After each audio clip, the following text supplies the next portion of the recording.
Hmm. Gitu. Untuk anak-anak yang batuk pilek, bagaimana takarannya?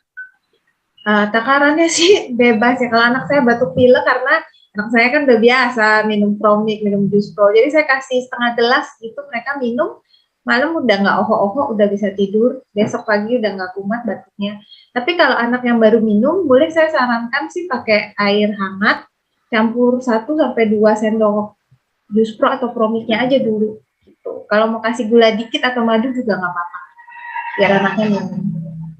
Ya, yang pasti sebenarnya jus pro dan juga promik dan juga probiotik yang lain ya Iya, adalah bukan obat. obat, benar. Jadi memang ada penyakit yang disebabkan oleh mikroba. Jadi mungkin saya tambahkan gini, contoh ya, tenggorokannya gatal karena ada mikroba di situ gitu ya. Bersin-bersin ya pasti akan jadi sembuh. Jadi mungkin itu yang perlu saya tekankan ya.